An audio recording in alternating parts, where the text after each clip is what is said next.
జై తెలంగాణ. తెలంగాణ ప్రజలందరికీ కూడా నమస్కారం. మన రాష్ట్రంలో ఉండేటటువంటి పేద మధ్యతరగతి ప్రజలకు విద్యనే ఖచ్చితంగా వారిని వారి పేదరికం నుంచి బయటపడేసి వారి జీవితాలని అత్యున్నతంగా తీర్చిదిద్దుకోవడానికి పనికొస్తుందని మనందరం కూడా మన పిల్లల్ని ఒత్తిడి పెట్టి ఏదో ఒక విధంగా మన పిల్లలు చదువుకోవాలని ప్రయత్నం చేస్తూ ఉంటాం. డబ్బులు ఉన్నా లేకపోయినా పెద్ద పెద్ద ప్రైవేట్ పాఠశాలల్లో మన పిల్లల్ని చేర్పిస్తాం. వాళ్ళు అడిగిన యూనివర్సిటీ ఇచ్చే ప్రయత్నం చేస్తాం. మనం ఇబ్బంది పడ్డా పిల్లలు బాగుండాలని చూస్తాం.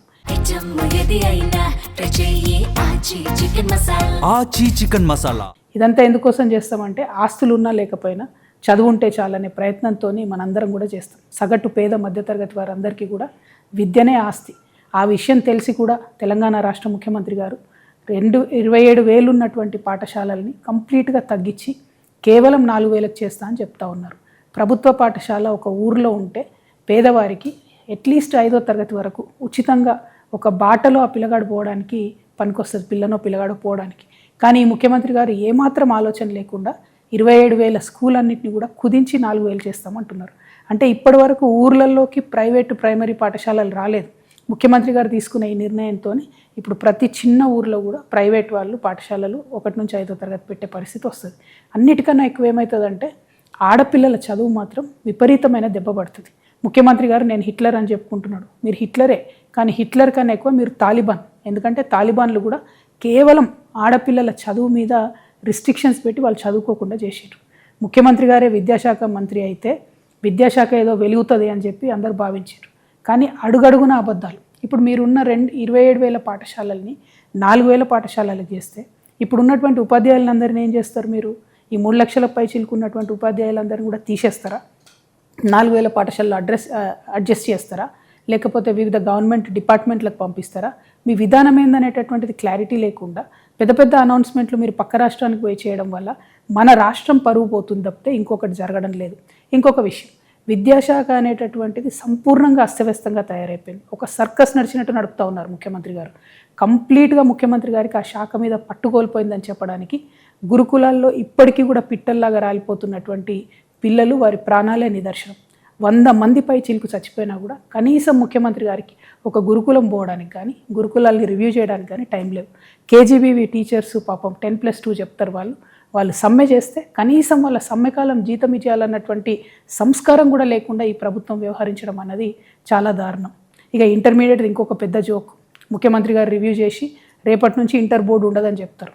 ఈయన రివ్యూ చేసిన 2 రోజులకే ఇంటర్మీడియట్ బోర్డు వాళ్ళు ఇంటర్మీడియట్ నుంచి అఫిలియేషన్ ఇస్తాం, అప్లికేషన్ పెట్టుకోండి అంటే కోకొల్లలుగా ప్రైవేట్ వాళ్ళు అఫిలియేషన్ పెట్టుకుంటారు.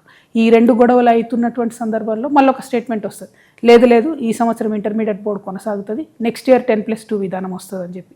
ఆ గొడవ అవుతుంటే ఇప్పటి వరకు ఇవాళ స్కూల్స్ స్టార్ట్ అయ్యి intermediate colleges, junior colleges start అయ్యి 7-8 డేస్ అవుతుంది. June 1st స్టార్ట్ అయినాయి. ఇప్పటి వరకు కూడా ప్రభుత్వ ఇంటర్మీడియట్ జూనియర్ కాలేజీలకు కూడా అఫిలియేషన్ ఇవ్వలేదు.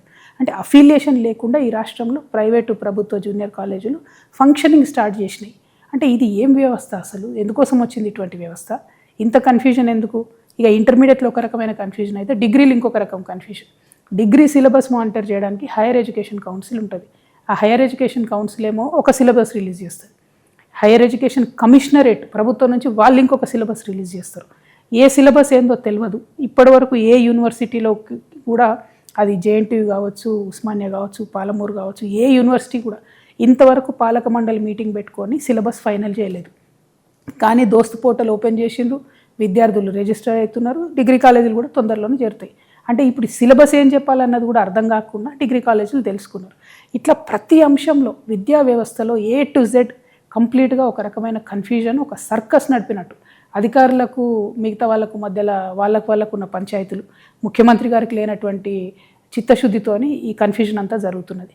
ఇవన్నీ ఒక ఎత్తు అయితే ఫీజు రియంబర్స్మెంట్ 11,000 కోట్ల రూపాయలు పెండింగ్ ఉంటే ఒక్క దమ్మిడి కూడా ఇప్పటివరకు ముఖ్యమంత్రి గారు ఇవ్వలేదు. దాంతో ఏం జరుగుతున్నది? ప్రైవేట్ డిగ్రీ వాళ్ళు స్కూల్స్ మూసేసుకుంటున్నారు, కాలేజీలు మూసుకుంటున్నారు, ప్రైవేట్ జూనియర్ కాలేజ్ వాళ్ళు మూసుకుంటున్నారు, ప్రైవేట్ స్కూల్స్ ఏవైతే చిన్న స్కూల్స్ పాపం పేద విద్యార్థులకు చదువు చెప్తారో వాళ్ళు కూడా మూసేసుకునే పరిస్థితి వచ్చింది. ఆ భారం మోయలేకపోతున్నారు. అన్నిటికన్నా ఎక్కువ ఆ పిల్లలు, వాళ్ళ పేరెంట్స్ వాళ్ళ ఫీజులు కట్టలేక ఇబ్బంది పడుతున్నారు. మళ్ళీ నేను చెప్తున్నాను, ముఖ్యమంత్రి గారి విధానాలతోని ఈ రాష్ట్రంలో ఉన్నటువంటి ఆడపిల్లలకు తీవ్రమైన నష్టం జరుగుతుంది. మగపిల్లల్ని ఏదో ఒకటి చేసి పంపిస్తారు కానీ ఆడపిల్లలకు మాత్రం ఇబ్బంది అవుతుంది, వాళ్ళని పంపడం లేదు. సో ఈ విధంగా ఫీ రియంబర్స్మెంట్ పక్కకు పెట్టేసారు. ఇప్పుడేమో GO7 తీసుకొచ్చి స్టూడెంట్స్కి డైరెక్ట్గా ఇస్తామని చెప్తున్నారు.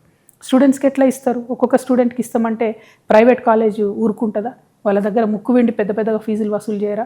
అంటే ప్రైవేట్ కాలేజ్ వాళ్ళకు డైరెక్ట్గా ఫీజులు పెంచుకునేటటువంటి ఒక విధానాన్ని మీరు ఓపెన్ చేస్తున్నారు. GO7ని తక్షణమే రద్దు చేయాలి. ఖచ్చితంగా ఫీ రియంబర్స్మెంట్ కూడా మీరు ఇమీడియట్గా ఇంప్లిమెంట్ చేయాలి. ఇవన్నీ ఒక ఎత్తు అయితే మేము పేరెంట్స్ తరఫున అనేక రోజుల నుంచి అడుగుతున్నాం. జూన్ మాసం వస్తుంది, జూన్ లోపల మీరు ఫీ నియంత్రణ చట్టం తీసుకురండి. ఎందుకంటే ప్రైవేట్ పాఠశాలలు 50% నుంచి మొదలు పెడితే 150% వరకు కూడా ఫీజులు పెంచినటువంటి పరిస్థితి కనపడతా ఉన్నది. హైదరాబాద్ మహానగరంలో అయితే మరీ అస్తవ్యస్తంగా ఉందని అడిగితే ఇంతవరకు కూడా ప్రభుత్వం ఫీ నియంత్రణ చట్టం మీద కనీసం డిస్కషన్ కూడా చేయలేదు. అంటే ఈ సంవత్సరం కూడా ఫీజు నియంత్రణ చట్టం లేకపోతే లక్షలాది మంది పేరెంట్స్ మీద విపరీతమైన బర్డెన్ పడుతుంది.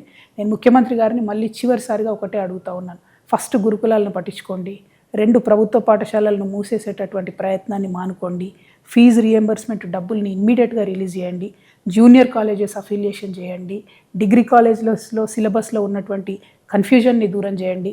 అన్నిటికన్నా మించి ఫీజు నియంత్రణ చట్టాన్ని తక్షణమే ఈ మాసంలో 15వ తారీఖు లోపల స్కూల్స్ రిలీజ్ అవుతున్నాయి కాబట్టి, ఓపెన్ అవుతూ ఉన్నాయి కాబట్టి అంత లోపల చట్టం తీసుకురండి.